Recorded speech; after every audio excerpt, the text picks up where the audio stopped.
Hello, and welcome to the almost first episode of Rattlebox Games' new real play Dungeons & Dragons podcast, The Matter of Draig. Every other week, we will bring you a new episode full of magic, adventure, and fun. This week, we will give you a peek behind the DM's screen as we sit down to create the characters who will then brave the treacherous wilds of the Kingdom of Draig. Join me now as Rob, Ben, Marty, and Mario welcome you to the Matter of Draig.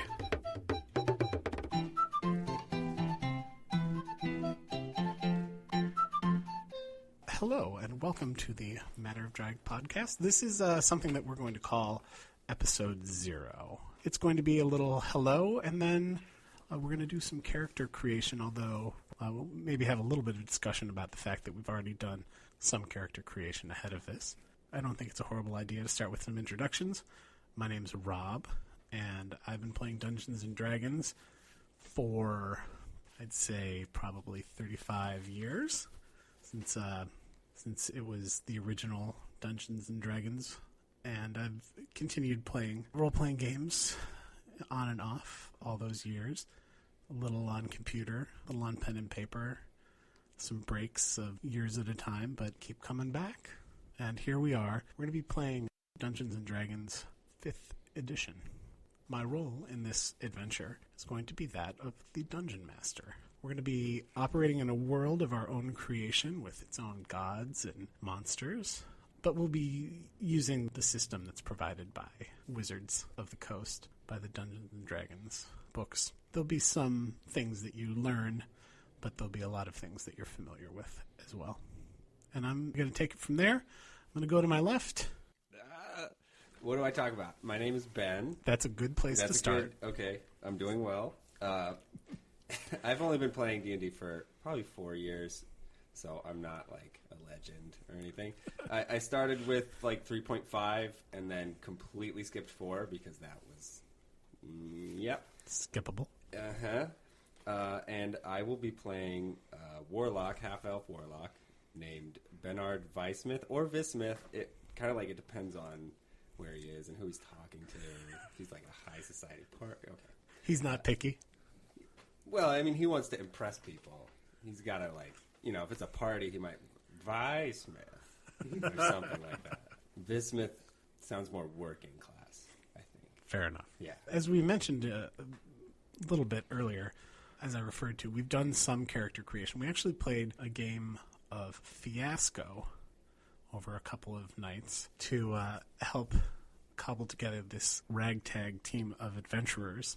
And so we know a little about these characters already. For example, we happen to know that not only is Benard a warlock, he's also a realtor. Yep. I sell houses. I mean, he sells houses. Yeah. He's licensed. He's also very squeamish and is very, realtor. So he's good at making sales. He's made sales already. So excellent. He's got that under his belt.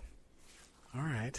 Well, is there anything else you feel the need to share? Not now. Okay. Fair enough. Then let's go to your left, right across from me. I'm Marty, and I will be playing Larn Snake Eye Stonefist, who's a dwarven rogue. I've been playing D&D for about 24 years now, since I was 9. Rookie.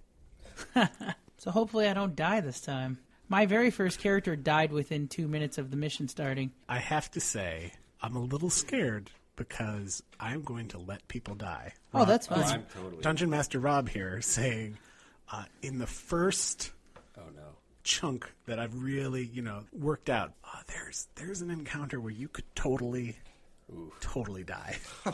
Okay. Well. Anyway. All right. Hopefully, okay, I won't get too attached, I guess. And then to Marty's left, my right. Oh, you're not going to intro me? well, he didn't really even intro me either. I haven't been saying people's names. That's like when it's lovely outside, let's go to the weather. That's all there was to say.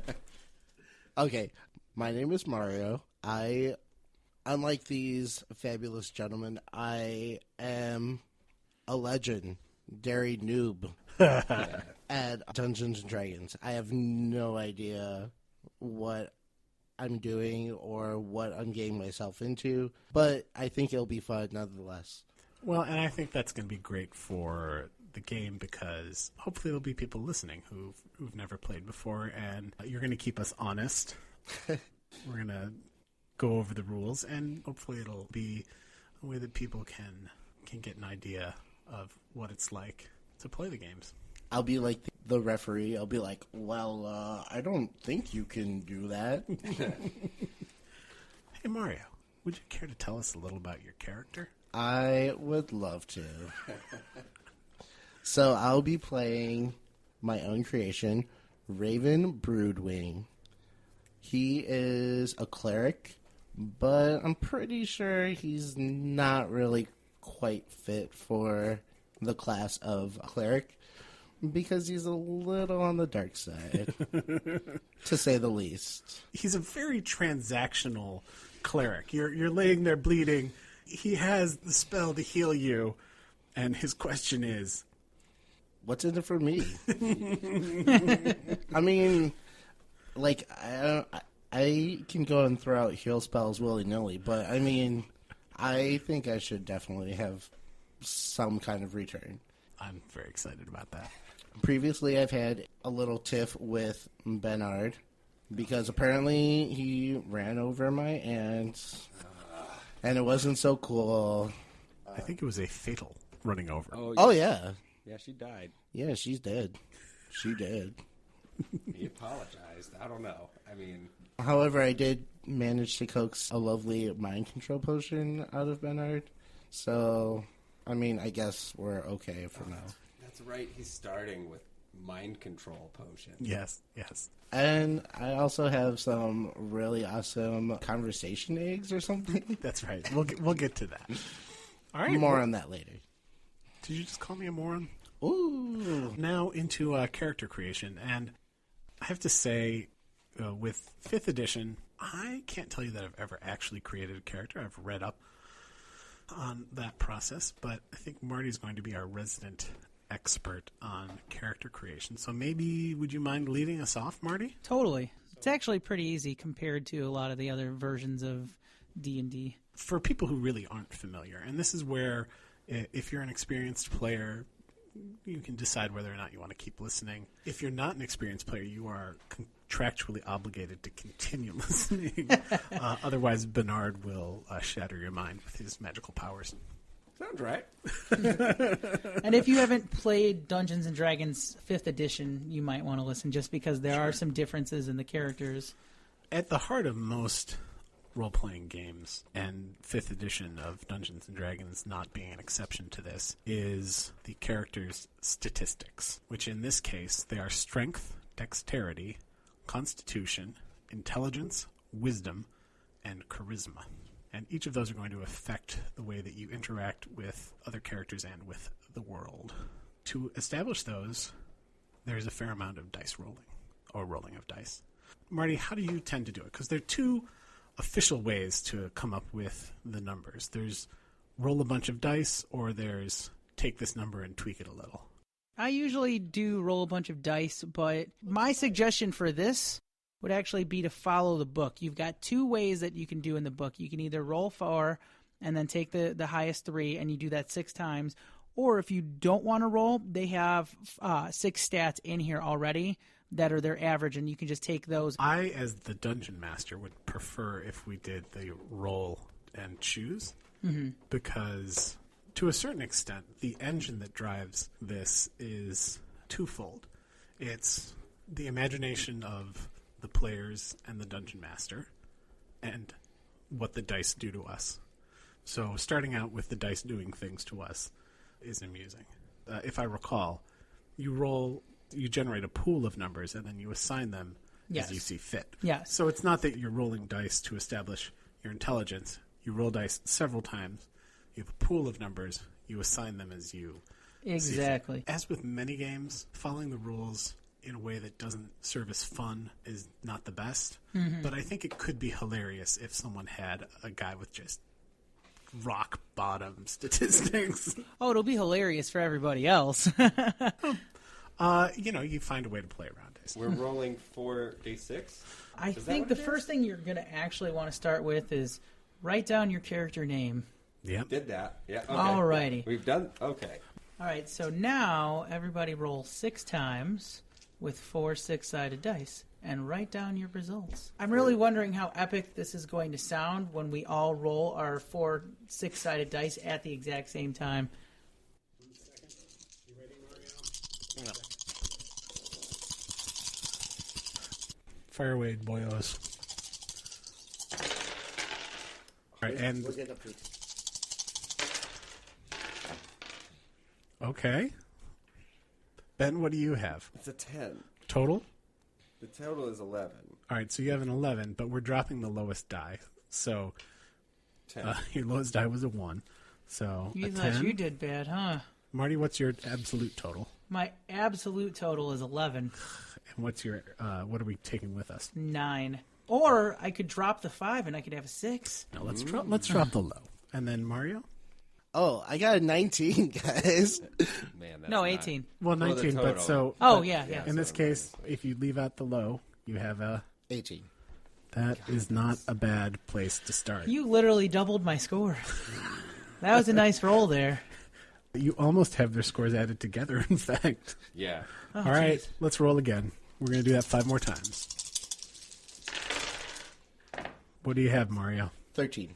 13. Ben? Are we doing total? From here on out, we'll just do the score that's going to be kept. Oh, Okay, the so actual all score? three. Okay, so just the 3. If that's the case, it's a 12. All right, so 12 for Mario. 14. Nice. And Marty? 14.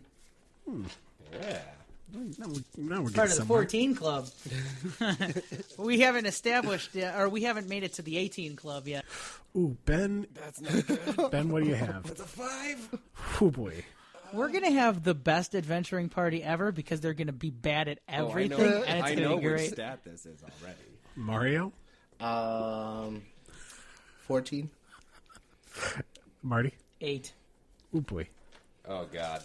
We are the worst. Unfortunately, they all died. They didn't have a high enough intelligence to breathe. Luckily, Raven is the cleric, and he's going to be amazing.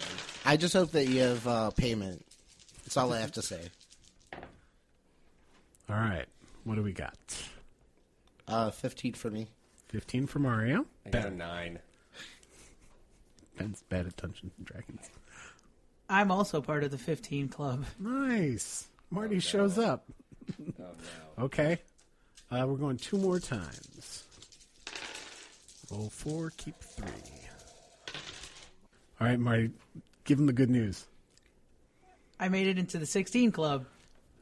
I've never been so happy to see a 16 after All my right, 9 and my 8. 13 for me.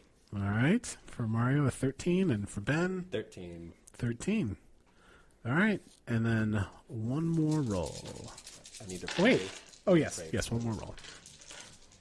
Well, but he's the priest, so he should be doing Yes, the praying pray, for you. please, for He needs me. to bless your die Yes. or your dice. We'll pretend like that happened. Nope. Didn't work. What you got? That's a 9. Okay. 13. Okay. And I got a 13 also. I'll let you do this. I'll let you roll one more time and throw out Your lowest score. your lowest of these. So we'll do roll 4 dice 7 times, leave one of each of the dice out, leave one of the totals out too. Oh man, Mario, he's a machine. Oh Marty, Marty, this is working for you. What you got? 14. 14. Mario? There goes that 8. 15. 15. You got the lucky dice over there. I swear, Ben? it's beginner's I luck. got an 11. It's not great, but it's better than 5. It's your third best stat. Now, you know what you can do. What's nice is that you then have, attribute bonuses depending on your race. So it's like, okay, well, if you don't need that attribute that your race is going to give you for your class, throw your lowest roll in there and then get that attribute bonus. And suddenly your character is no longer in the negative. Awful. He So- won't be awful. As long as you hit 10, you don't have a negative to any of those stats. Yeah. So here's another thing. Marty's talking about sort of the strategic application Strategery, as George W. Bush would have said. Yes, the strategic application of statistics. There's something called min-maxing, which is where you think about how you're going to play your character, and you think about what's important to your character for them to be able to function. So if you're playing a thief, they need to be stealthy, so they need a high dexterity, for example. But they might not need a high constitution because they don't plan on getting clobbered a lot. So you can choose statistics to improve and statistics to essentially ignore, and that's sort of what min-maxing is, and I think that's some of what Marty's talking about. Well, yes and no. Definitely about the min-maxing, that is a thing. I generally try not to min-max according to class, although there is something to be said about the idea that, maybe this person is this class because it just naturally suits their skill set. But I personally like to min-max according to your vision for the character. So in terms of my character, we've already seen via Fiasco that he's not the most wise person. And so even if he was a cleric for some reason, I'd probably still drop his wisdom low just because that's his character. But luckily, he's a rogue. Yeah, if I'm playing my character as far as how I view my character as opposed to min-maxing for class, then my character would have a high charisma, even though it's not needed. Yeah. And that's my point. You can't min-max just for class, because if you have to... Because then everybody has the same characters when they played the same class. But the other thing is, you have to prepare them to be able to play the way that you're going to play, because if you're going to play a charismatic rogue, which totally makes sense, if you don't have high charisma, you're going to have a real hard time at it. Mario, you're going to be playing a cleric. Yes. The most important statistic for a cleric is wisdom. Clerics use light and medium armor. So, if you picture the knight on horseback, that's not going to be you ever. Nah, I'm pretty sure Raven is okay with that. I should think so. At this point, you're going to choose, and you know what, Marty, is there a section in the book where they give a quick description of the statistics? Oh, you mean like the strength and... Yeah, I mean okay, what they apply to. The other thing is, it's pretty intuitive. What do you mean what they apply to? Like how they influence your character's interactions with the world and the people in it. Once again, the 6 statistics in 5th edition are strength, dexterity, constitution, intelligence, wisdom, charisma. And they sort of influence your character in the way that you'd expect that they would. Your strength talks about sort of if you're wielding a big war hammer, it's going to inform how skull-crushing you are. Your dexterity, if you're trying to steal someone's gold from their purse, it's going to give you an idea of how stealthy you are at it. Your constitution talks about how tough you are. It influences your hit points, which are how we keep track of how alive or dead you are. It also influences things like if you're being poisoned, it could have an influence on such a thing. Intelligence, once again, like, what do you use intelligence for in your life? You use it for similar things in Dungeons and Dragons. Wisdom, in our case, this actually, the cleric is a wisdom-based magic user. Wisdom is, well, how do they describe it? Awareness, intuition, insight, that sort of thing. Yeah.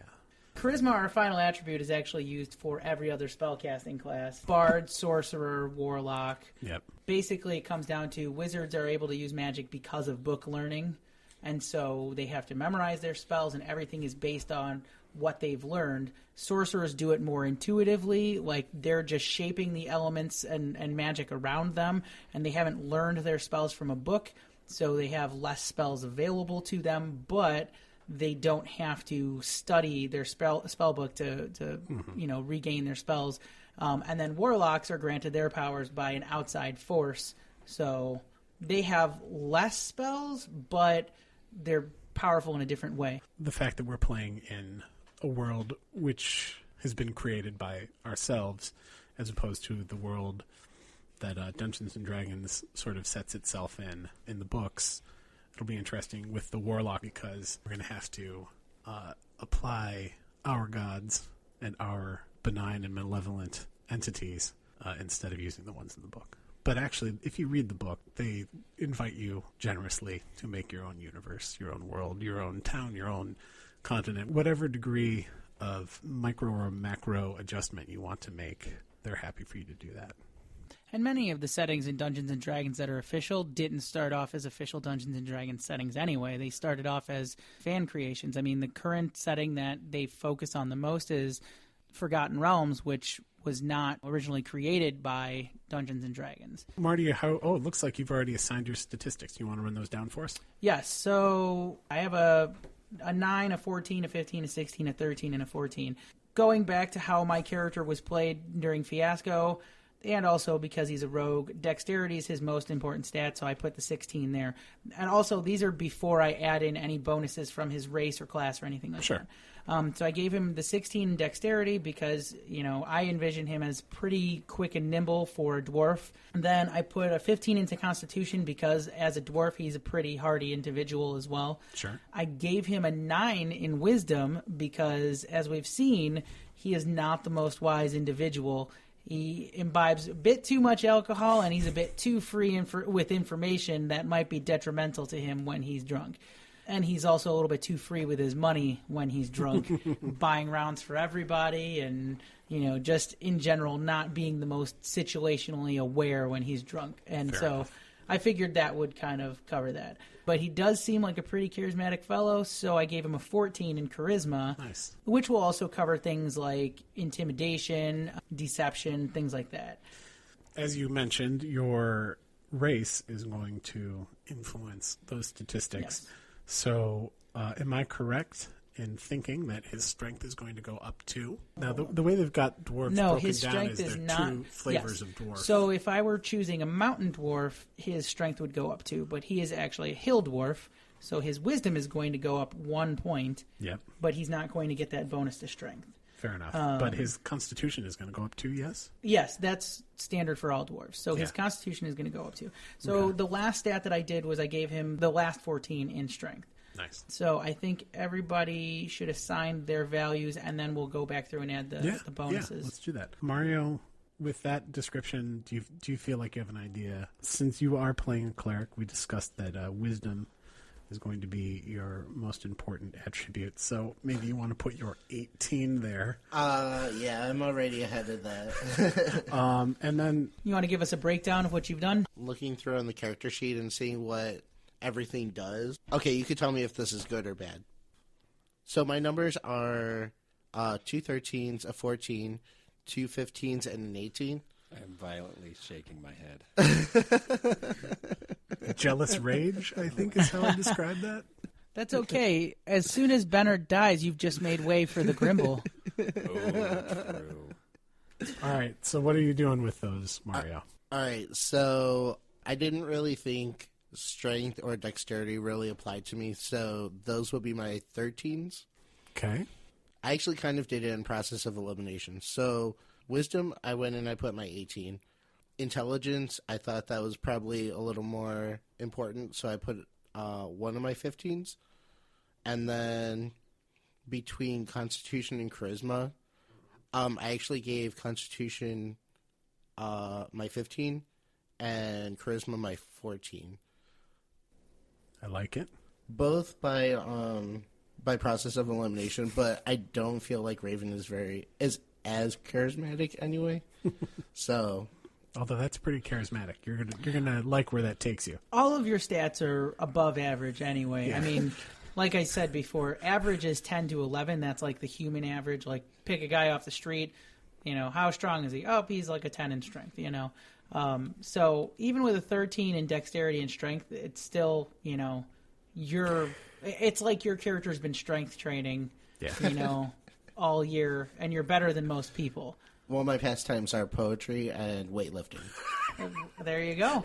Now, my question is, he more of like sits back and just heals and doesn't engage in battle, or does he kind of wade in and wear armor and hit people with a mace too? I think he's probably more of the sit-back type. Although I'm going to say, with a party of 3, I don't know if you guys can afford to sit back too much because, no. especially since you're basically their tank now. Well, I guess my question really, I shouldn't have said sit back and heal. I guess, are you more of the spellcasting type of cleric or more of the like battle cleric and you're casting battle spells, or are you more like, I'm going to sit back and I'm going to heal and then I'm going to drop a flame strike on this guy or I haven't really thought about it that much, but and I, that's okay. That's something that we can discover as we play. And with this being your first time, I don't know if you have enough information to be able to really answer that.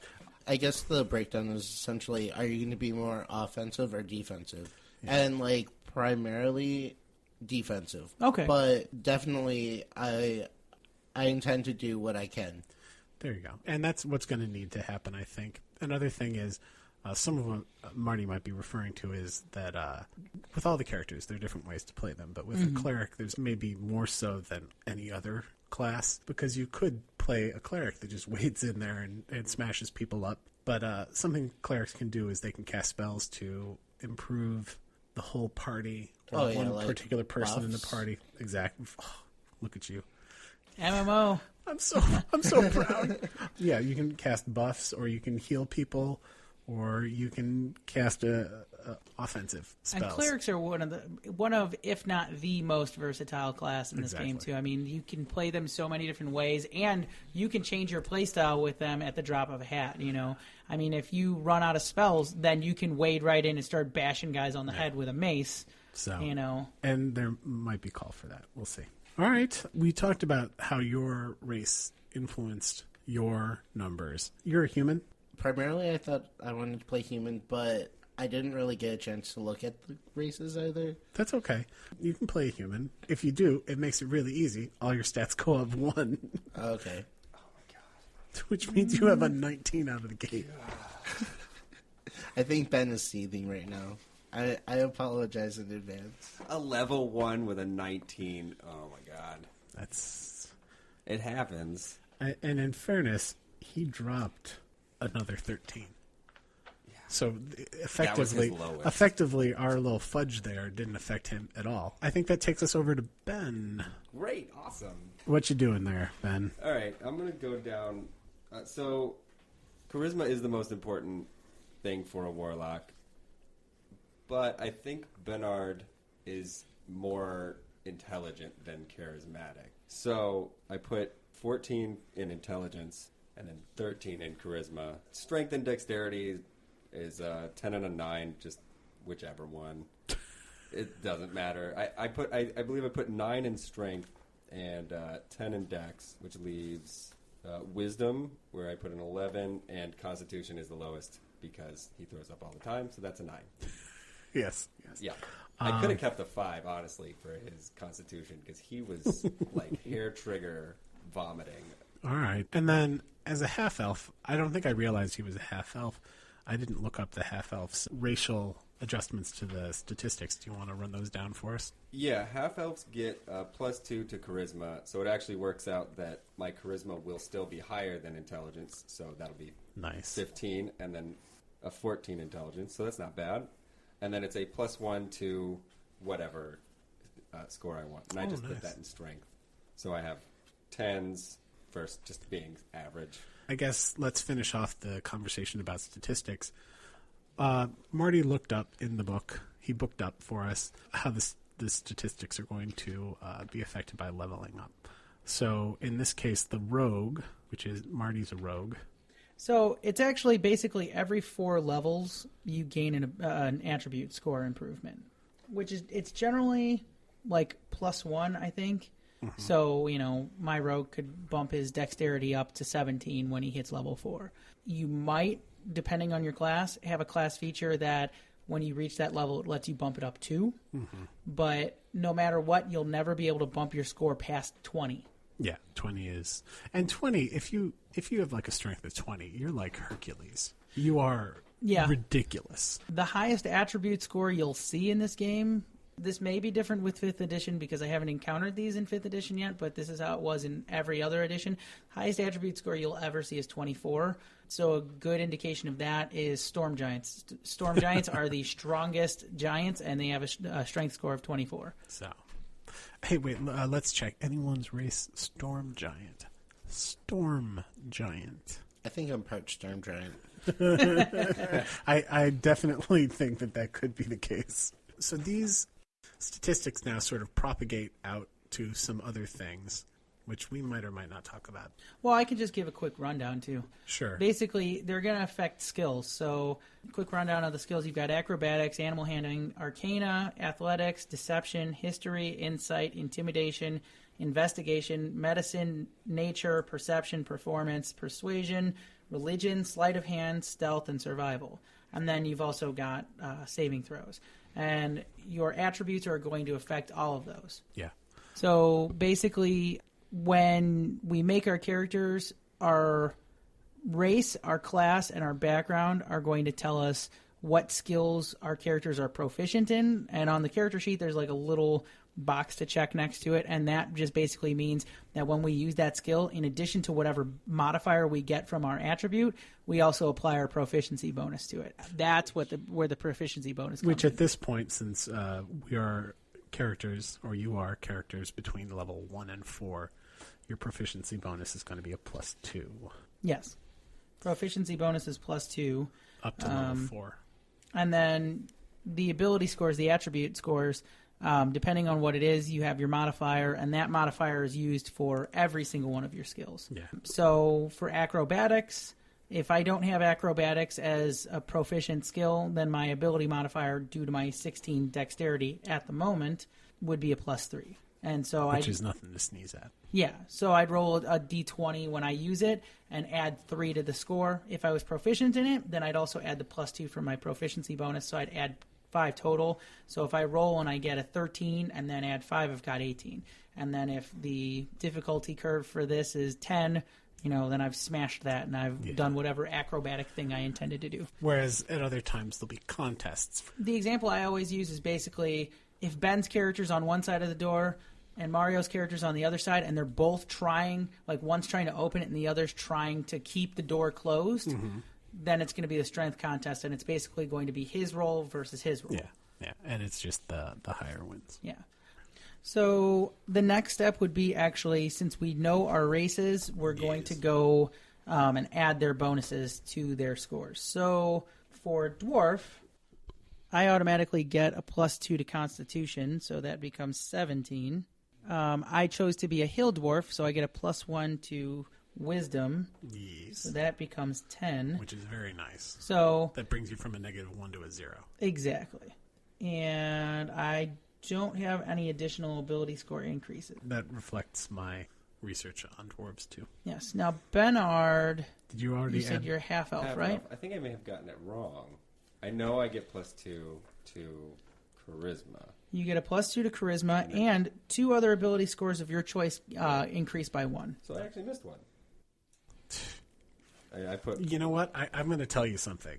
You cannot afford to miss one. no. Well, I think I can afford to make my Constitution a 9 because Sure. it really does have a problem. The reason why I waited for Mario's is because he actually gets a choice. Here's another thing about these statistics. Even numbers. Even numbers is what we're looking at, because that's when things change, is when you hit another even number. Yeah. So if you have a 10, you're at a 0. If you have an 11, you're at a 0. If you have a 12, you're at a 1. And so As on an and so example. forth. Yeah. How does that work? In the Marty's instance where you're on 2 sides of a door, let's just do the actual real world. What's your strength? 13. Your strength is 13. And Ben, what's your strength? 9. 9. So Ben would be rolling. Let's go ahead and do it. Let's roll D20. 20-siders. Where'd my D20? It's right there, dude. It's That's that's a 12. Oh, there it is. Yeah. There you go. Triangles. Oh my god! All right. Kidding me Oh right my now. god. So their patterns and outcomes are continuing. So Ben rolls a 2, but because he has a 9, he modifies that -1. Right. So he's got a 1. Whereas Mario rolled an 18, and your strength, I'm sorry, you said was 13? Yes. So the way it works is when you hit 10, you go to 0. So he's got a 9, he's -1. 10, 0. 11, still Yes. 0. 12, 1. 13, 1. So you rolled a 19 to A 1. to 1. I think, like, in the game, basically, I'd think about giving him damage. No, that's only when he rolls a natural one. No, I'm the dungeon master. I make choices. I'm saying that there's a splintered door or something. Yeah, like this was a decisive. I would have been hurt. By Maybe that. you fainted, or maybe like not a lot of damage, but like my toe was stuck. Something. Anyway, so that's sort of how that works. So I guess at that point, if you had a 20, you'd have a +5.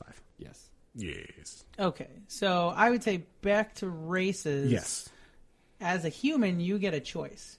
You can go with the standard +1 to your stats, or there's the variant human traits, which gives you 2 different ability scores that increase by 1, and you gain a bonus proficiency in a skill of your choice, and then you also gain a feat. I gain feet. Yes, you get 2 more, but you don't get the legs to go with them. Whoa. They're just in a backpack. No, feats are specific. I'm trying to think of how to describe this. They're specific, not actions, but it's just like a bonus ability that your character has. They were more present in 4th edition and 3rd edition. They're not as present now because you used to get them with levels before. Now it's just kind of like you can choose to get one under certain circumstances. But basically, we could go through the book and you could look. They'll give you certain things, like you could pick a feat that it's just like super intelligent or something, and it gives you bonus languages that you speak and different things like that. So they're very super helpful, but just to make things simple, I think I'm just going to go +1 to everything. sounds like a plan. Yeah, that's not a bad choice. I mean, if I do pick up something, it's still possible throughout the adventure, right? Totally. And as we said, you'll be changing things as you go. We discussed briefly that hit points are the representation of how much damage you've taken or how much health you have, I suppose. Ben's got a confused look on his face. I'm doing math. I don't want to say anything, but It's math not a in lot. D&D is not super hard. So I'm looking here. You guys should be rolling one of your hit die, which I think you might all be rolling D8s. Yep. For your hit die, plus your Constitution modifier. I think, Marty, could you tell me how you distributed your statistics? Strength 14, Dexterity 16, Constitution 17, Intelligence 13, Wisdom 10, and Charisma 14. So Marty has a 17. So is that a 3?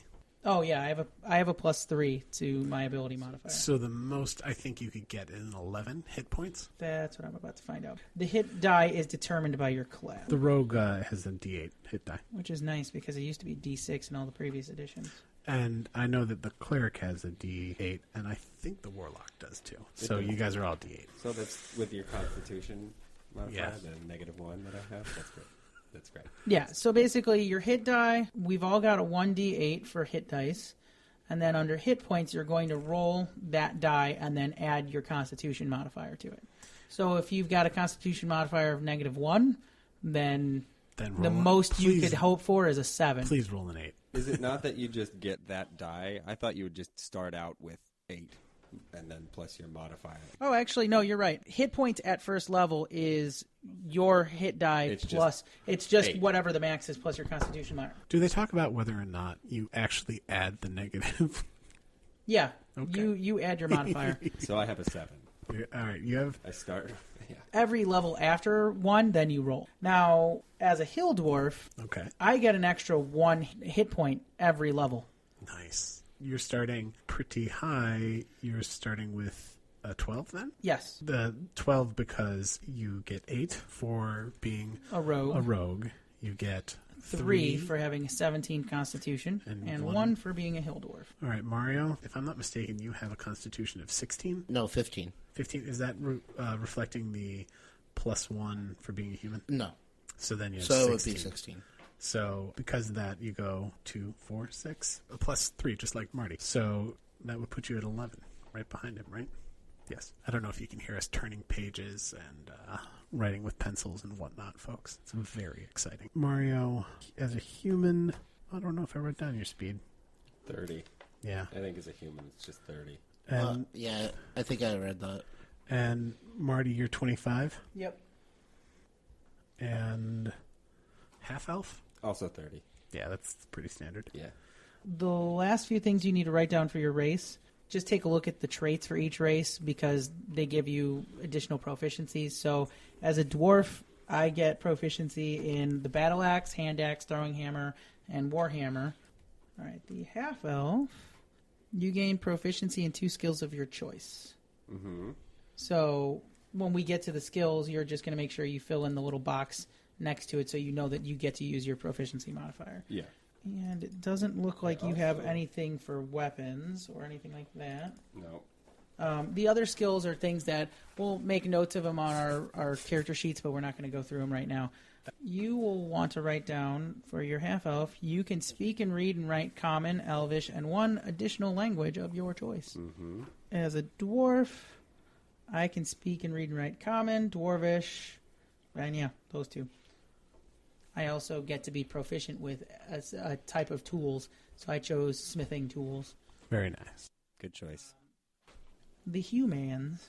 So you're proficient in the common language and 1 extra language of your choice. Common is basically English or whatever, language you're playing the game in. Right. So basically, who do you like more? Do you want? Although I guess you could learn Goblinese or Orcish. It is useful. That's yeah. undercommon, right? Goblinese. Is that undercommon? No, No. they have their own languages. thing. There's a goblinoid language, and then there's also Orcish, which is derived from Dwarven. And then That makes sense. there's a Makes list sense. of languages because there's also Abyssal I'm and gonna take- Infernal. Oh, But what there I probably aren't actually, because those are Dungeons and Dragons things. Well, they have Yeah, they're on the list. you know, but, so like demonic basically is what Abyssal or Yeah. Infernal would be. And Exactly. it's just basically they have that list. So if you're playing a character who would have researched that sort of thing and you get an extra language, you can choose that language. Like, say Raven has like dark tomes that he used to read when he was studying to become a cleric, to pass his cleric standardized tests. yeah. Maybe he learned how to speak demonic or something. I don't know. So the next step is actually we're going to choose backgrounds, and then we'll move on to the races, or not the races, the classes. So that's the only proficiency I get. For Speaking human, yes. English. So I mean, the humans are pretty In fairness, are pretty well taken care of with those stats. But yeah, as far as racial extras, that's really all they get is common and 1 extra language. Which, if you think about it, that's better than most Americans. That's probably why there's that alternate for extra feet. Right. But I mean, if you don't have the legs, then Boo. Just make a note of that so you know how old your character is. So I mean, in this game, humans. Caught Humans, I caught it, and I let it go. In this game, sort of the absolute, in Dungeons and Dragons specifically, the absolute oldest a human would reach is about 100 years old. The youngest you'd probably be is in your sort of middle-late teens. yeah.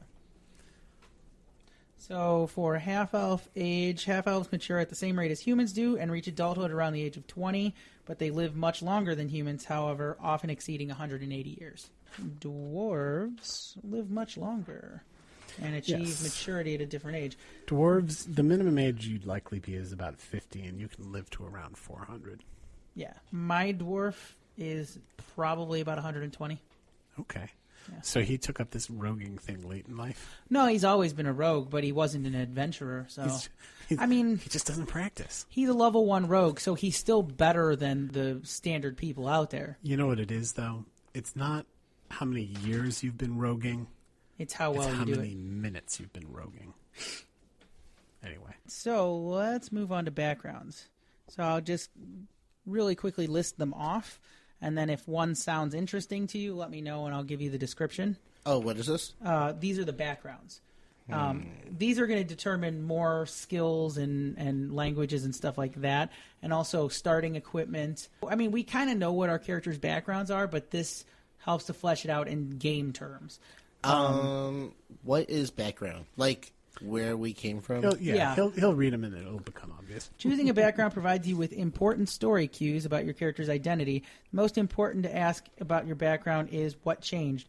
Why did you stop doing whatever your background describes and start adventuring? A quick rundown of backgrounds. We have Acolyte, which is a religious background. We've got Charlatan, which is, everybody knows what a charlatan is, snake oil salesman, that sort of thing. These backgrounds actually cover a wide range. If you have a question about one, don't hesitate to let me know. Criminal, which we already know my character is. Entertainer, folk hero, guild artisan, hermit, noble, outlander, sage, sailor, soldier, and urchin. Oh, what's urchin? You grew up on the streets alone, orphaned, and poor. You had no one to watch over you to provide for you, so you learned to provide for yourself.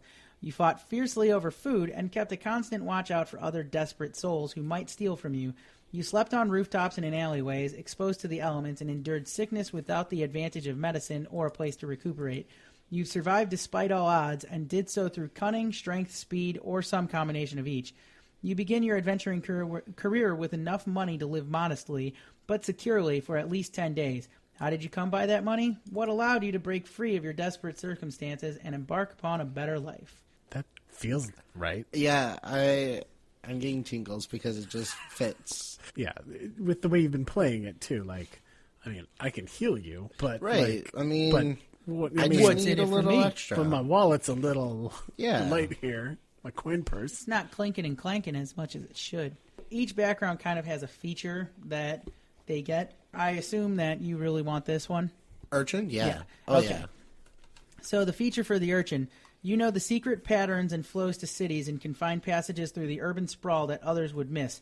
When you're not in combat, you and companions you lead can travel between any two locations in the city twice as fast as your speed would normally allow. Nice. Urchins are shaped by lives of desperate poverty, for good and for ill. They tend to be driven either by commitment to the people with whom they shared life on the street, or by a burning desire to find a better life.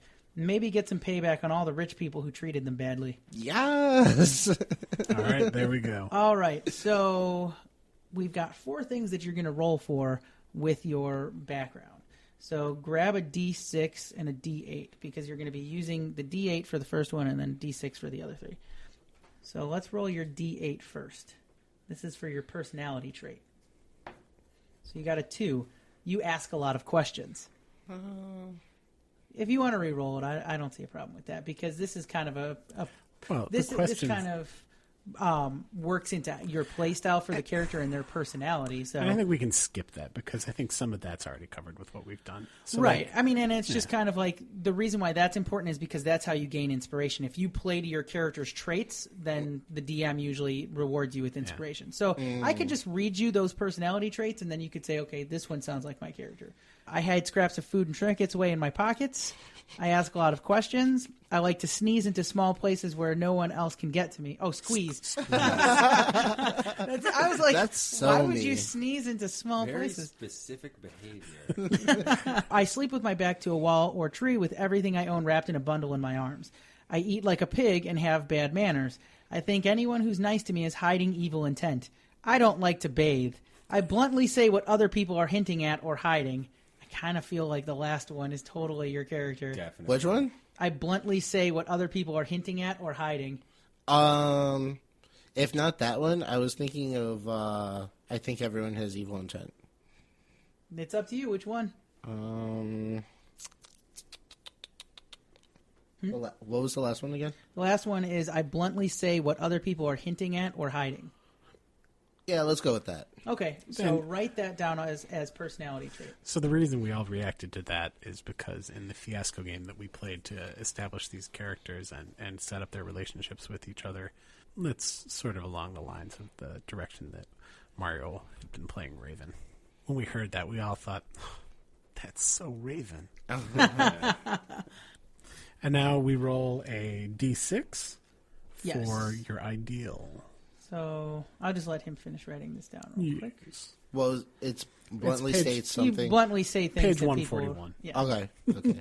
Yeah, you could just write down, personality trait 8. Yeah. Okay, so for your ideal, roll a d6. So these, I think, should actually be random. I won't read all of them. I'll just read the one that he rolled. So you got a One. number 1. Your ideal is respect. All people, rich or poor, deserve respect. Really? It doesn't say that it has to be good respect. You can respect someone while still being a jerk to them. Yes. Okay. I think respect is kind of treating everybody the same way, really. I think that fits Although with your number character. 5. Makes sense for a cleric. Number 5 has some. Number 5 says, I help the people who help me. That's what keeps us alive. Oh, no, that's gotta be. You know what? Can I please? That's so Yeah, perfect. I mean, Oh, look. It You was- rolled a 5. oh, we read that wrong. Oh, golly. Wow, those 1s and 5s look so similar. So, folks, we're playing this game here at Rattlebox Towers, and the studio we use for recording Dungeons and Dragons games is lit by torches. Demonic so hellfire. it was just kind of hard to read. All right. Next up is your bond. Roll a d6. Okay, and this one is legit. Okay. Yes. This time we'll use the dice. All right, you got a 6. No one else should have to endure the hardships I've been through. Okay, Nice. All right. Nice. I agree. So write down bond 6. Did you write down ideal 1? I didn't. Okay. You monster. Oh, I'm sorry, ideal 5. You rolled a 5. Remember? So ideal is 5. Now, this is something new. I mean, if you've played Dungeons and Dragons before but not played Dungeons and Dragons 5th edition, these are new. And it seems kind of weird when you first start making your characters if you haven't played this, but when you've actually played 5th edition, it's actually kind of cool because the parts of your character that you haven't fleshed out yet, it kind of gives you something. And even if you didn't envision your character that way, it's like, oh, these are like the secret motivations of my character. So maybe others don't know this is what motivates them, you know. So I mean, That even makes if sense. even if you had gotten something like that where it's like, I want to save everybody possible, like we don't necessarily know that's what's motivating you because Yeah. you could be telling us like, oh, I just want to make sure that we get as much money as we possibly can, and really you're just trying to help everybody. Now we're down to flaw, which Yes. is a D6 So roll a 6. or a 2. Oh, I meant a D6. Yeah, I mean a 6 or a 2. Good job. Oh, 6. People who can't take care of themselves get what they deserve. This is amazing. All right. I figured out what I'm- I am. I'm looking at you, Benard. So you've got a couple things to write down real quick. You have skill proficiencies in sleight of hand and stealth. You also have a tool proficiency in disguise kit and thieves' tools. Oh, gosh. I want Disguise Kit to come into play. I love it. A cleric who's Right? stealing stuff. I'll just... It makes sense. I just we have grew up some together. street skills. Of course, you grew up right alongside me. Well, I mean, I'm older than you, but I was Yeah, already like an a lot. adult. Yeah. I was like, stick with me, kid, And he thought you were a kid. with a white beard. Yeah. Who's that white bearded old kid over there? So disguise kit and And thieves' tools. And then under equipment, you have a small knife, a map of the city you grew up in, a pet mouse, interesting. He's a pet mouse. I will name him Shakespeare.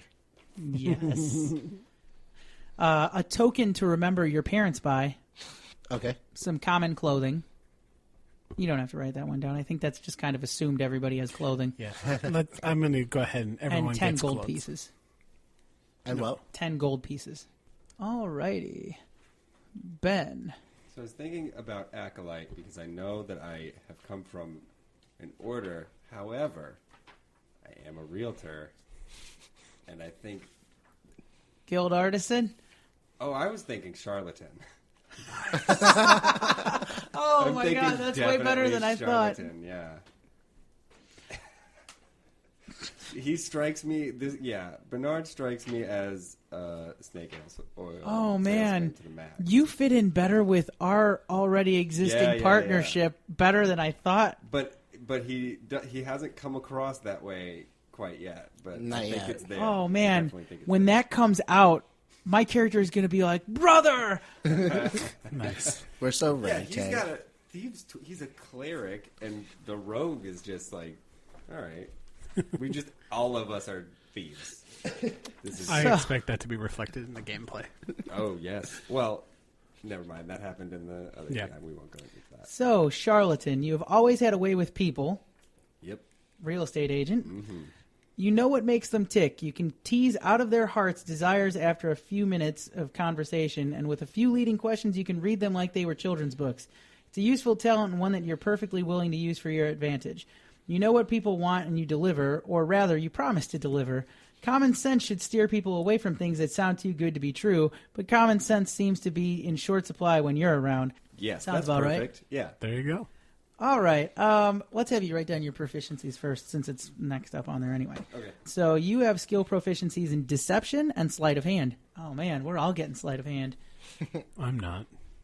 No. I'm starting to wonder if that mind control potion is just grog. Yeah, I think. Hold on. You come up with a spell like a DC, and we'll hide it. Do you have one in mind? You roll one. We'll do a roll off. Good to know. So you know. I know. I don't even really know. That's Okay. fine. It's not in my hands anymore. All right. Okay, so deception and sleight of hand. Okay. You have tool proficiencies in disguise kit. Oh, another one. And forgery kit. So It's interesting because there's a fair amount of integrity in the world that you're about to be introduced to. And it will be interesting to see how you interact with we it. are Oh, this is awful. going to be We're great. going to completely destroy this town. Maybe we're the bad guys in this. We're really the evil We ones. might be. Yeah. So as far as equipment goes, I am going to list this one for you because it's different from what he had. Mm-hmm. You have a set of fine clothes. Nice. Ooh. You have a disguise kit, tools for the con of your choice, For the con of my choice. and you also have 15 gold pieces. Yes. Nice. The first thing you have to roll, because you get an extra thing, is you get to pick out your favorite scam. Ooh. Although I'm kind of feeling that yours would actually, we probably shouldn't even roll. Nah. Yours should probably just be like real estate scams. Yes. The Yeah. old Louisiana flim flam. Oh, but I'm actually. I wonder how much I should give away. I'm actually now working on a bunch of other stuff. Okay. That's like. You don't have to tell them. Well, okay. So what's listed there for the favored scam? I cheat at games of chance. I shave coins or forge documents. Well, number 2 is perfect for you then. I insinuate myself into people's lives to prey on their weakness and secure their fortunes. I put on new identities like clothes. I run sleight of hand cons on street corners. I convince people that worthless junk is worth their hard-earned money.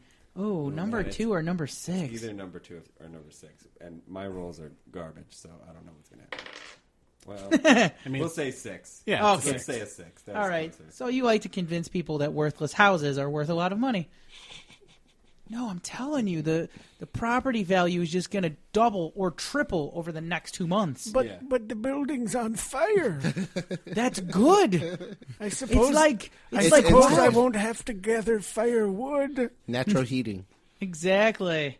Included in the rent. It's just renewing the health and vitality of your house. It's like those, spring wildfires, that help bring house- out the new plants. The house will grow back.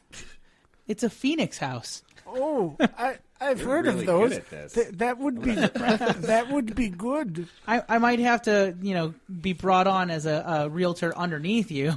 Can I ask a question about the house? What's the question? Will my wife grow back? She seems to be very much on fire. I'm pretty sure Benard has a potion you can give her that will Yes? grow her back younger and with bigger boobs. Can I ask another Whoa. question?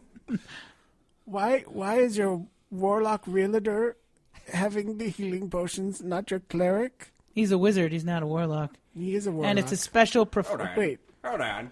Warlock. it's a special proprietary formula. Oh, it's Warlock. Okay. Thank you. Warlock isn't what I am. It's the name of a company. It's a whole big thing. Warlock brand healing. I love that. On your character sheet, it'd be like class, realtor, in parentheses, warlock. TM. All right, so your feature for your background is false identity. You have created a second identity that includes documentation, established acquaintances, and disguises that allow you to assume that persona. Additionally, you can forge documents including official papers and personal letters as long as you have seen an example of the kind of document or the handwriting you are trying to copy. So you're good at forging. Good. Yeah. Oh, yeah. Right. Now I'm just like, man, there's going to be so much awesome stuff with, like, intrigue and spying that we can do. It's going to be a really weird game because there's not many fighters. Like, there's not going to be much close action, I don't think. It's going to be, like, all at a distance and manipulation. Like, it's going to be heavy on role-playing. We'll see. Maybe one of us dies and then we have to get a tank that is an idiot. Personality trait. I would say, do you want to do like Mario did and just pick one off the list that you feel fits, or do you want to roll? Let's hear them. I fall in and out of love easily and am always pursuing someone. Oh, I'm definitely going to roll. If that's the first one. I have a joke for every occasion, especially occasions where humor is inappropriate. Flattery is my preferred trick for getting what I want. I'm a born gambler who can't resist taking a risk or a potential payoff. I lie about almost everything, even when there's no good reason to. Sarcasm and insults are my weapons of choice. I keep multiple holy symbols on me and invoke whatever deity might come in useful at any given moment. That's great. All right, I pocket anything I see that might have some value. Okay, yeah, I'm rolling because I don't know what to choose. So I pocket everything. You pocket anything you see that might have some value. So I just roll down personality trait 8. Write down, not roll down. Okay. Roll down the tray. Personality trait what? 8. Is that an 8? A D8 that I should be rolling? Yeah. Oh, I rolled a D6. Let's try that again. I love how you rolled a D6, rolled a 6 on it, and then you were like, yeah, I got 8. Oh, I didn't realize that you read 8 things. Let's try that again. 2. Actually. You have a joke for every occasion, especially occasions where humor is inappropriate. I like that. Oh, dear. All right. Now you're ideal. Roll a D6. Now I roll a D6. 1. Independence. I am a free spirit. No one tells me what to do. Sounds good. All right, so ideal number 1. We're down to flaw. Bond. Bond. All right, so, yes, Benard roll your James Bond. Is that a D? D6. Oh, you got the rest of these are Curry. D6. Oh, that's awesome. 6. I swindled and ruined a person who didn't deserve it. I seek to atone for my misdeeds, but might never be able to forgive myself. Aw, I can do that. nice. So it's pretty eating good. you up inside. Yeah, I like I like the turmoil. Okay. And your flaw. Roll a D6. That seems like a flaw that just happened. 6. I hate to admit it and will hate myself for it, but I'll run and preserve my own hide if the going gets tough. Perfect. that was already. I assume you I had was throwing up. I assume you had those words written down already. Yeah, something like that. So All right. flaw 6. Okay. I'm actually half tempted as the natural criminal in the group to not choose criminal as my background. Yeah, choose because we all. Interesting. But Interesting. the criminal background is pretty awesome. And I've never played it before, so I kind of want to do it, especially since from the start I've envisioned this guy as a criminal. There you go. So I'll just read it real quick, even though everybody here should know what a criminal is. You're an experienced criminal with a history of breaking the law. You've spent a lot of time among other criminals and still have contacts within the criminal underworld. You're far closer than most people to the world of murder, theft, and violence that pervades the underbelly of civilization, and you have survived up to this point by flouting the rules and regulations of society. So I have a skill proficiency in deception and stealth. So all of us are very deceptive. I have a tool proficiency in one type of gaming set and thieves' tools. And equipment, I get a crowbar, a set of dark common clothes, including a hood, and a belt pouch with 15 gold pieces. My criminal specialty, I already know, is pickpocket because this character was envisioned as a pickpocket. But I could also choose blackmailer, burglar, enforcer, fence, highway robber, hired killer, pickpocket, or smuggler. I'm going to choose pickpocket. Sounds good. So my feature is criminal contact. You have a reliable and trustworthy contact who acts as your liaison to a network of other criminals. You know how to get messages to and from your contact, even over great distances. Specifically, you know the local messengers, corrupt caravan masters, and seedy sailors who can deliver messages to you. And thanks to Fiasco, we already know who my criminal contact is. Derek the Hand. All right, suggested characteristics. I'm going to read through these and I'll let you know which one I choose because I don't know all of them. I always have a plan for what to do when things go wrong. I'm always calm no matter what the situation. I never raise my voice or let my emotions control me. The first thing I do in a new place is note the locations of everything valuable or where such things could be hidden. Benard's pockets. I would rather make a new friend than a new enemy. I'm incredibly slow to trust. Those who seem the fairest often have the most to hide. I don't pay attention to the risks in a situation. Never tell me the odds. The best way to get me to do something is to tell me I can't do it. I blow up at the slightest insult. I actually know that it would be I would rather make a new friend than a new enemy, as evidenced by the fact that somehow I managed to turn Benard into a friend really quickly. I mean, I even offered him a drink. After I was like dragging you out of the bar. I think he was a bit drunk at that point anyway, but you probably still would have. Larn seems like a nice guy. He's very, I was about to say, I'm like, oh my god, they don't get flaws, but we do. All right, so let me roll a D8. No, I'm sorry, a D6 for my ideal. I rolled a 5. People. I'm loyal to my friends, not to any ideals, and everyone else can take a trip down the sticks for all I care. Yeah, that sounds about right. Bond. 4. I will become the greatest thief that ever lived. Yeah. Wow. This is working out. Nice. And my flaw. 4. I have a tell that reveals when I'm lying. Ooh. Nice. That's a good one. We have to figure that out. Even though Benard doesn't know that you have a tell. But Benard's looking for a tell. I'm thinking his tell. I wouldn't even tell it. Don't even say it. I Don't tell have a your feeling tell. that Raven knows his tell already. Probably. Yeah. And I'm pretty sure Benard will pick up on it Very really quickly. Yes. He pees a little. I was going to say he narrows his eyes. Do you also get gold by class, as on page 143?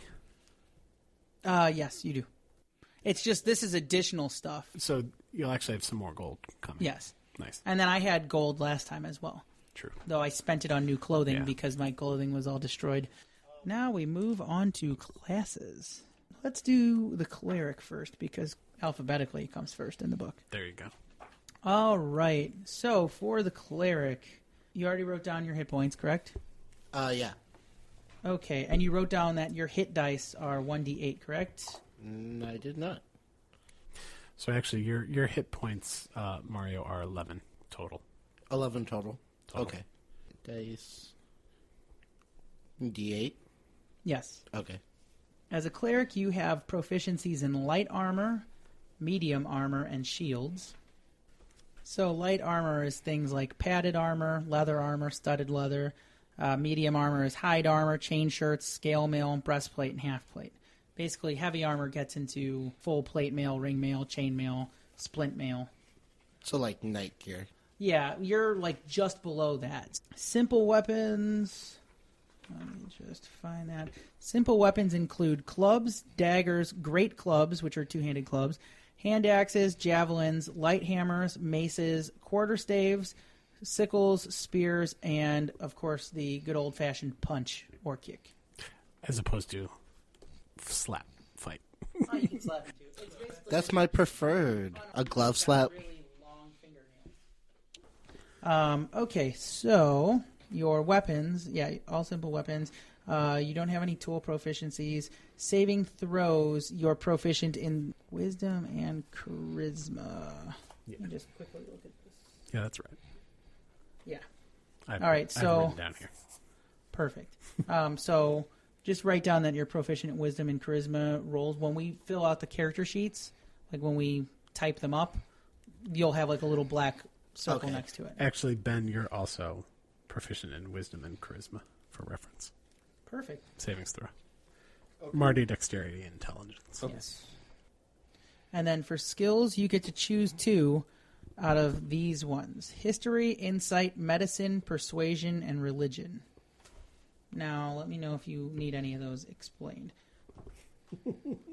Because, like, something like medicine, you're thinking, oh, okay, I can heal, but that might not necessarily mean what that, No, but be what that it's means. related, but not Yes. necessarily exactly. So yeah, whatever you want.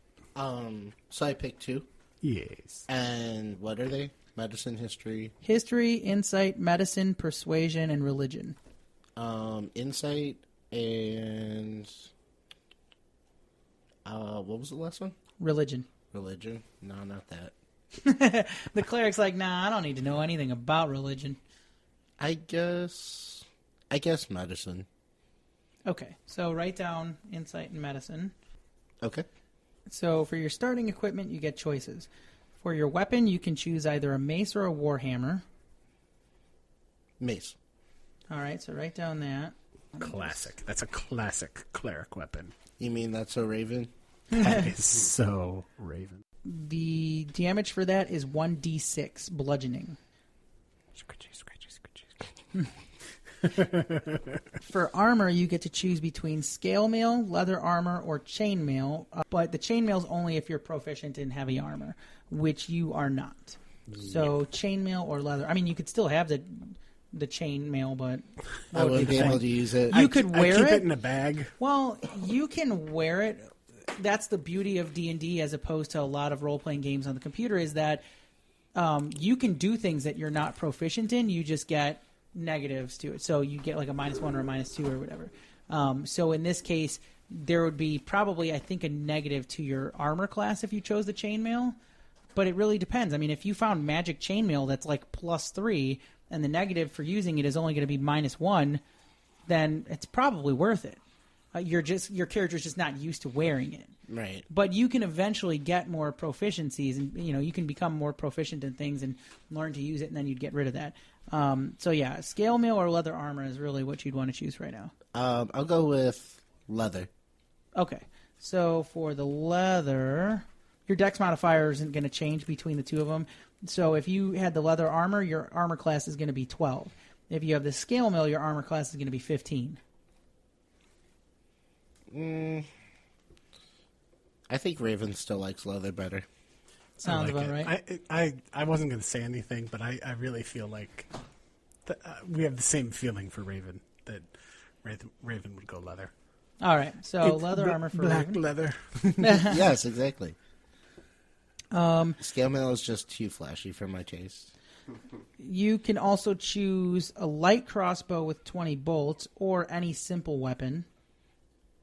So the simple weapons were club, dagger, great club, hand axe, javelin, light hammer, mace, quarterstaff, sickle, spear. I'll just pipe in here. You already have a smashy thing, right? Yes. I mean, you have a mace. What's the difference between a mace and a club to some extent?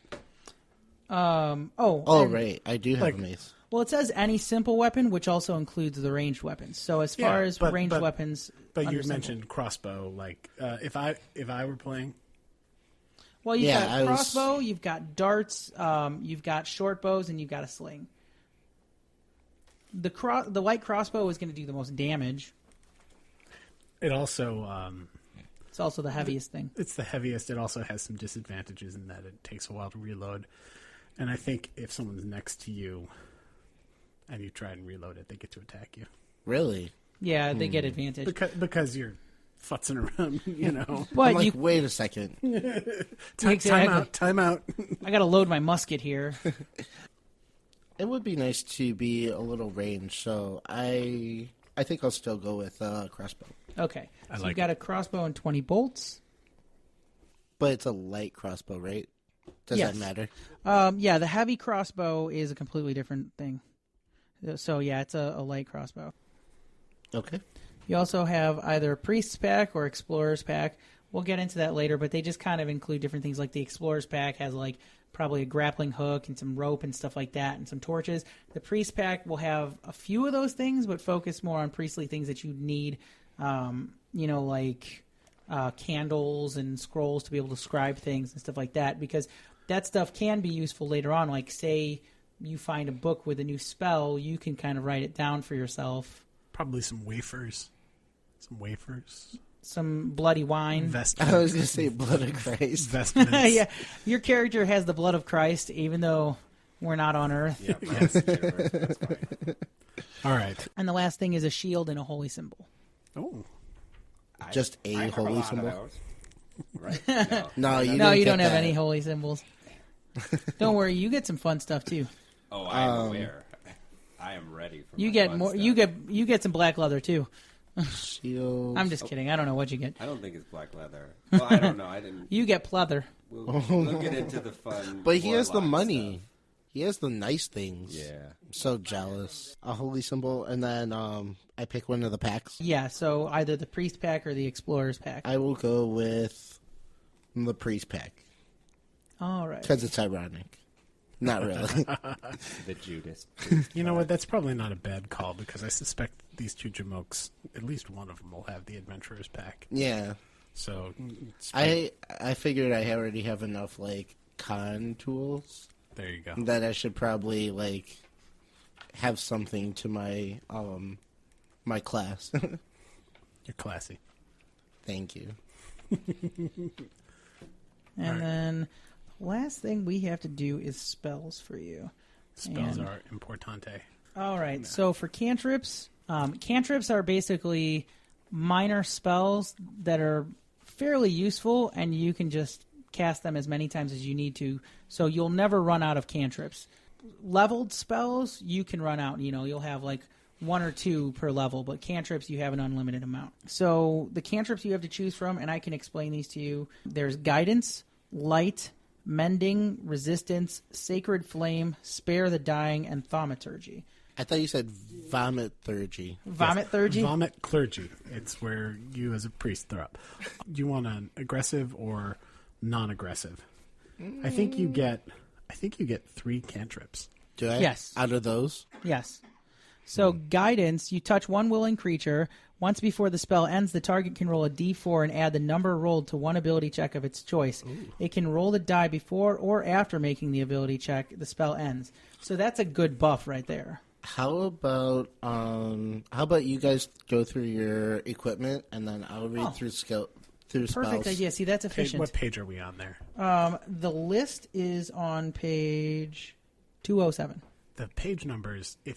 I scientifically, we haven't discovered a technology that makes it harder to read a page number than they've used in this, but we've got scientists working on it round the clock. So now we can move on to Benard. Yes. This is we're talking about warlock stuff. Yes, Oh, it's this is warlock gonna be time. intense. It's gonna be intense. So now I'm just going to, Rob here, Dungeon Master, going to kick in just for a second. Because this is a created world, I've actually created a pantheon of gods. And so we might talk some in this instance about gods or whatever, entities from the player's handbook. And we might modify those as play goes on. But for the purposes of character creation, it's probably more efficient to just use these. Oh, you know what? I forgot. Dungeons and Dragons 5th edition actually has something very useful when you're making characters. It's great for people who haven't played it before. They have, when you're going through figuring out the class features, they have a thing that tells you quick build. That's something that will help you. So basically, for quick build, they suggest... So for the warlock, the suggestions in here for the warlock are, for your cantrips, you're supposed to take Eldritch Blast and Chill Touch, along with the first level spells, Ray of Sickness and Witch Bolt. Mm-hmm. Were those what you... Well, I'm taking Eldritch Blast. I'm going to work on the other ones. Okay. I'm going to figure out the other two. All right. Class features. Let's see. Proficiencies. You have light armor proficiency, which I don't think I talked about that. Do I just pick one of those? We'll get to that once we get to Okay. the equipment. Okay. You're proficient in simple weapons. Mm-hmm. Then saving throws, wisdom, and charisma. Yep. Skills, you get to choose 2 from Arcana, Deception, History, Intimidation, Investigation, Nature, and Religion. So I'm choosing 2 out of those. Gentlemen, I just moved the document with, it's titled Gods of Draig. It's in the folder now. Very nice. Okay. So what were they again? Arcana, Deception, History, Intimidation, Investigation, Nature, and Religion. Okay. Yeah, I got those. So I think I'm taking Arcana and Deception. Seems like a good choice for Benard. Yeah. All right, so starting Well, equipment. deception's almost a must. No, I think I got deception from my. Oh, yeah, did you write that down? Yeah, well, yeah. This You took did. Care of it. You But- did get so deception. Then I took Arcana and Intimidation, and then Sleight of Hand and Deception. Okay. All right, so starting equipment, you choose either a light crossbow with 20 bolts or any simple weapon, then a component pouch or an arcane focus. Ooh. What is an arcane focus?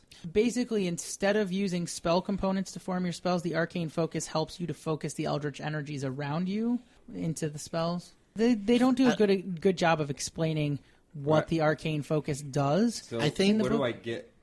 Is it just I pick one or the other, and there's no like downside? Because that second one just sounds easier. Oh yeah, much to easier. have. You Like, know, just- honestly, like I don't have to do anything. honestly, Don't need a playing Dungeons and Dragons, I've always hated having to keep track of Yeah. spell components because nobody has time for think in that. every It's supposed to be game, fun. Yeah, I In think. every game, it's just the DM's like, you got that last time. when you were-" So, Rob, the DM here, kicking in, what you're saying is true, and I think Ben and I had a conversation earlier.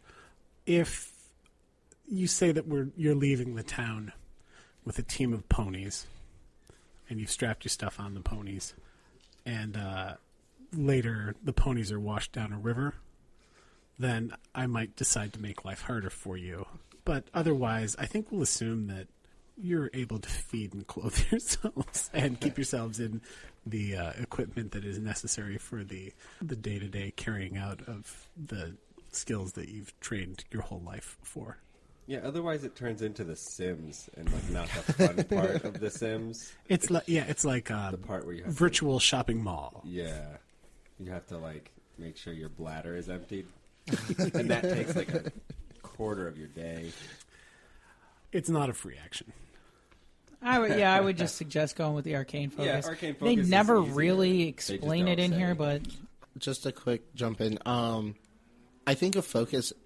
I think they refer to it as like just like a totem that enhances Okay. your power. It's not exactly a weapon, but you know. So like a thing that I have that. Okay, that makes sense. yeah. Yeah, it's Why probably why would anyone do anything other than that? And just like I need to carry around. I have to go to the store. Like just use it's the probably totem. it's probably a yellow jacket. Unless the choice really isn't telling you don't need components, it's just like you get a focus or you get a pouch to carry your components. Because it literally says a component pouch or arcane focus.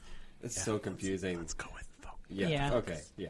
We're It's just gonna easier for ignore that everybody. part. A scholar's pack or a dungeoneer's pack. Probably a scholar's pack. All right. Oh, yeah. Ooh. And then leather armor, any simple weapon, and 2 daggers. Nice. You get to choose an otherworldly patron. Yes, I do. The Archfey, the Fiend, or the Great Old One. Yeah, that one, the great old one. And Yep. oof, All right, you know your cantrips. You figured that stuff out. We'll leave that as a surprise to everybody. yeah. Eldritch invocations don't start Those until are level 2, so you don't have to worry about that yet. yeah. I do get a really cool thing from the great old one just right away. Oh, that's right. You chose the. So, as far as spells go, the Great Old One has 2 additional spells that it adds to the list that you can choose from.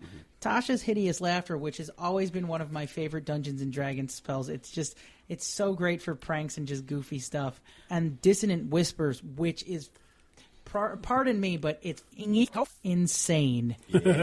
Well, literally and figuratively. I haven't looked at either of those. I know Tasha's Hideous Laughter. 'Cause I that's have just to weird. read you It's just a Dissonant weird Whispers. spell. Yes. Because it's one of the things that makes me go, God, I want to play a warlock. Oh, that's not a warlock spell though, is it? Yeah, it is. Wait, so where do I get that on my list of things I can do? That's Because one he of the. added it.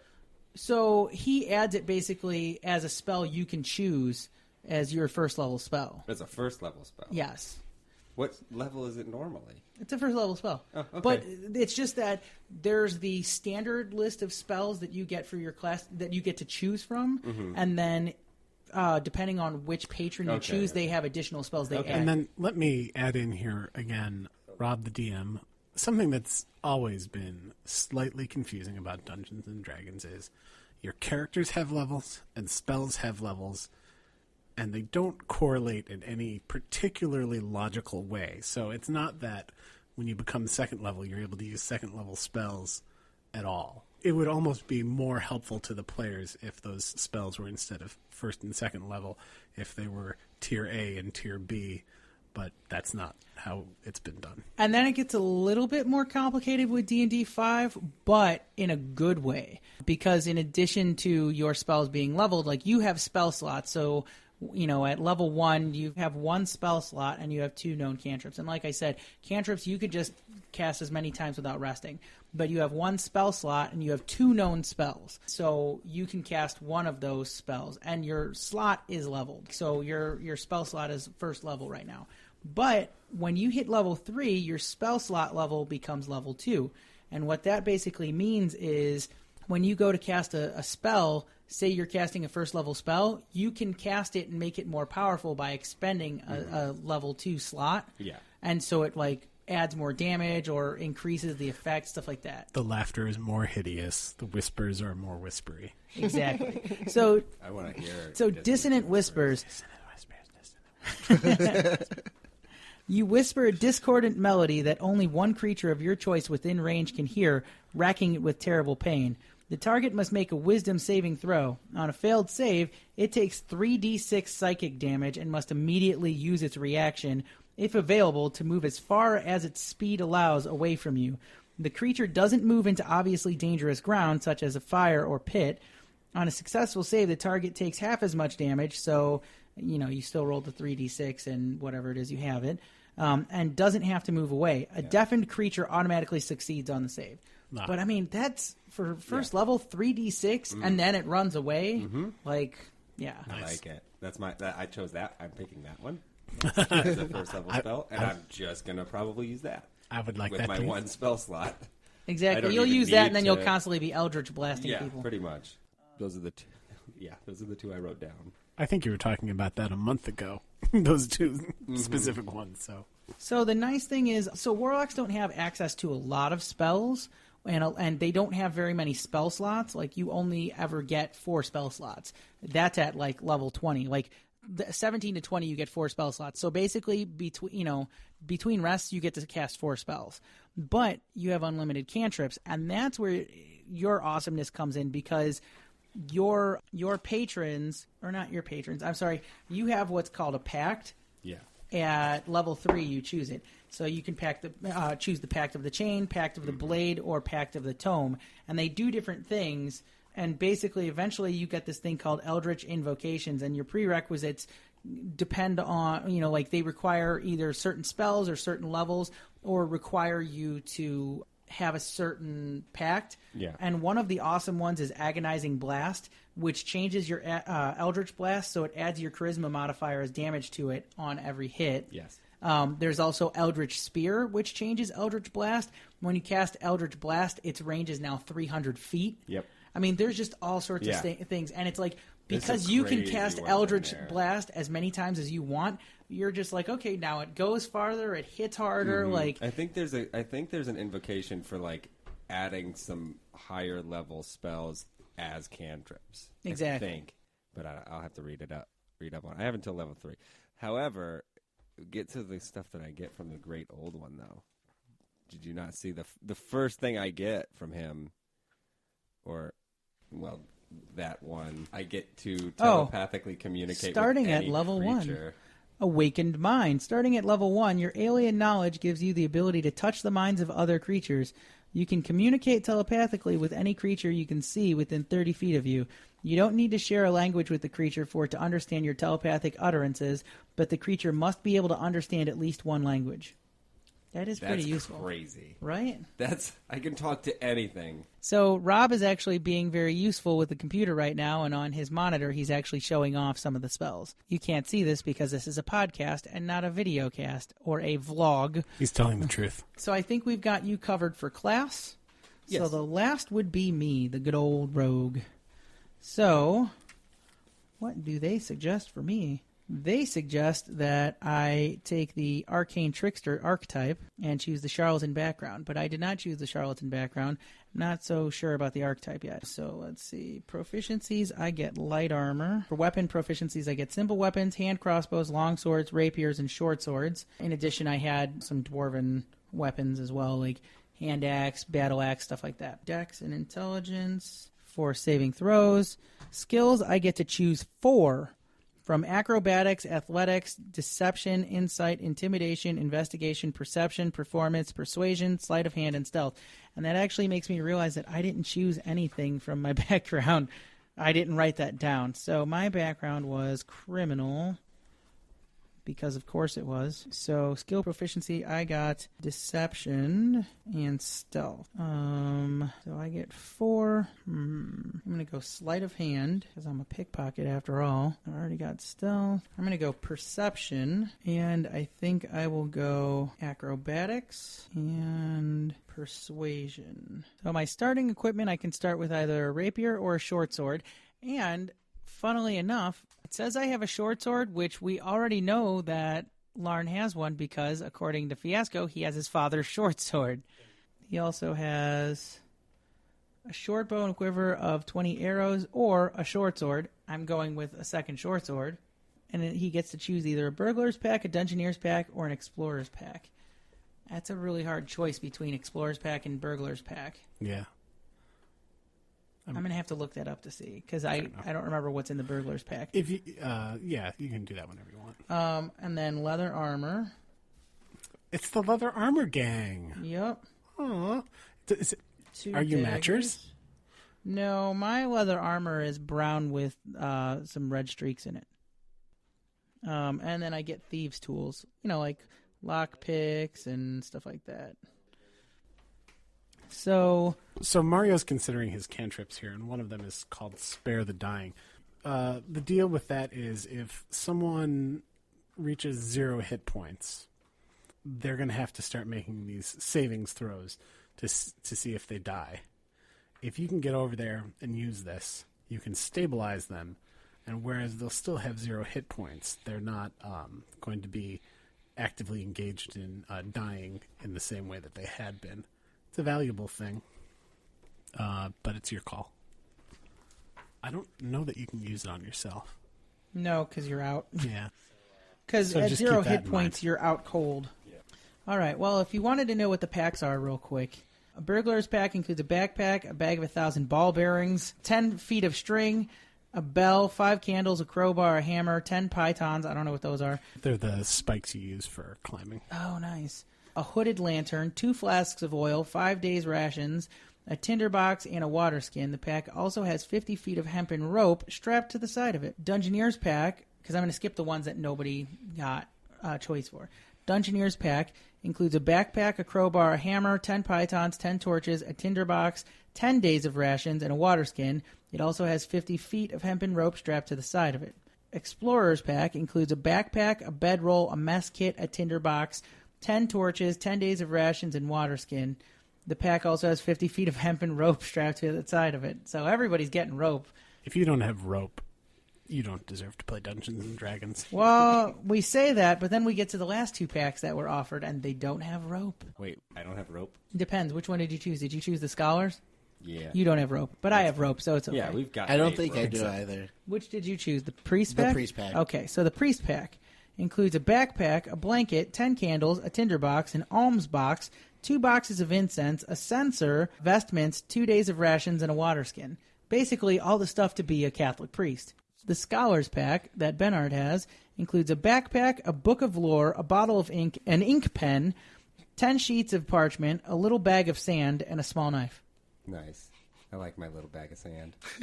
I think I'm going to go with the Burglar's Pack because, honestly, you know what? I like the idea of being prepared for my job, not being prepared to be an adventurer. There you go. Because I'm a thief. I'm not out there saving the day. Yeah, and I need ink to forge documents. It makes sense. At level 1, the rogue gets expertise. You choose 2 of your skill proficiencies or 1 of your skill proficiencies and your proficiency with the thieves' tools. Your proficiency bonus is doubled for any ability check you make that uses either of the chosen proficiencies. So I'm going to choose Sleight of Hand and my Thieves' Tools. And at first level, I get Sneak Attack. Beginning at first level, you know how to strike subtly and exploit a foe's distraction. Once per turn, you can deal an extra 1d6 damage to one creature you hit with an attack if you had advantage on the attack roll. The attack must use a finesse or a ranged weapon. You don't need advantage on the attack roll if another enemy or the target is within 5 feet of it. That enemy isn't incapacitated, and you don't have disadvantage on the attack roll. So basically, as long as you guys are near the enemy, like within 5 feet, I always can sneak attack it. Nice. I will never be. I don't ever I'm sure that you will endeavor. Yes. Well, but somehow I'm apparently the frontline fighter, and I'm a You're rogue, a so sneak attacker. I'm going to let guys just come to us. I'm going to stand right next to you guys. So wait, but you can sneak attack on distracted people. True. So distract them. Oh, I can do that. I can talk to anyone in 30 feet of me. I feel like I can kind of drive them crazy just by like telepathically communicating with them, just saying weird stuff. So it mentioned finesse weapons, and it's got to be like dagger and maybe rapier. okay, so we all know what a ranged weapon is. That's fine.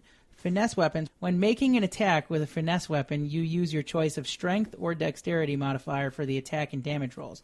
You must use the same modifier for both rolls. My weapons, I have 2 daggers and I have 2 short swords. Tell you what, while he's doing that, Mario, why don't you roll... Oh, both of those are finesse. Nice. Why don't you roll those and then roll one more? We're going to add those up for your gold. We've got Mario rolling 5d4. 20. Totally. Yeah. So far, not bad. 3, 7, 10, 11, and then one more of the dice. 14 times 10? Wow. Boy, oh boy. All right.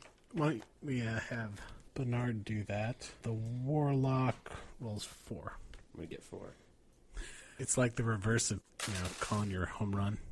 1, 2, 3, 6. 6. You didn't get 4, but you didn't get much more. I got close. In fairness, that is 6 times 10, so could be worse. 60 gold pieces. Maybe Marty wants to roll. That's in addition to my 15, right? Yeah. So, Marty, you want to roll these for your class gold? 9. 90. So I'm rich.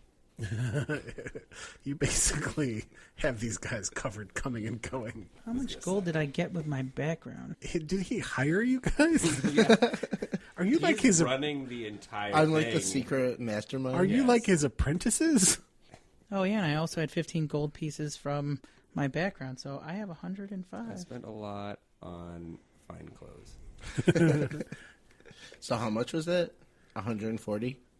That sounds right. Plus the 10 that you had, right? He had 10 from his background. By the way, the monk is 5d4 times nothing.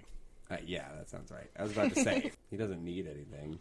The barbarian's I've never- 2d4 times 10. I've never played a monk. When you He had said a lot of hits. when you said times nothing, I thought it was times 0. I was like, so what's the point in rolling 5 dice? Just exercise. It's just good exercise. It's the discipline. You don't get good at rolling dice if you don't roll dice. I was just looking up the rules for 2-weapon fighting because Larn fights with 2 short swords, or, if he needs to, 2 daggers. So basically how that works is whenever you attack with a light weapon, you can make a bonus action to attack with another light weapon in the other hand, and your attack roll is the same, but you don't add the bonus damage to it. So the bonus damage is whatever, if it's strength or dexterity, whichever one you're using, it's your modifier. I think we're in danger of having created characters. Are you guys done making characters? My character is Did completed. you choose your spells? I did. Okay, so going back to my cantrips, I decided to go with Sacred Flame, Very nice. Spare the Dying, and Thaumaturgy. Cool. Thaumaturgy is a good one. It lets you appear powerful, which for your sort of deceitful group of people, I decided to go with 2 useful and 1 fun. There you go. Is there anything else we need to do to set up? I don't think so. I don't think so. Well, then We're all good. Okay. we'll put the character sheets, now that they're completed, we'll put those up on the website. Thanks again for listening, friends. Please join us in 2 weeks on November 29th as Larn, Raven, and Benard begin their adventure. In the meantime, let us know what you think. We're at Draigcast on Twitter. Our email is draigcast@rattleboxgames.com. Our website is rattleboxgames/Draigcast. Until then, be brave, be kind, and be well.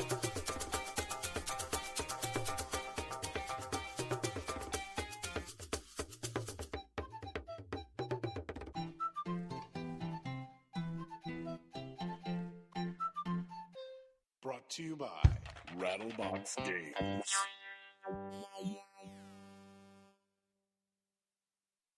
I like to sneeze into small places. Sounds right. I would love to. Fire away, boyos.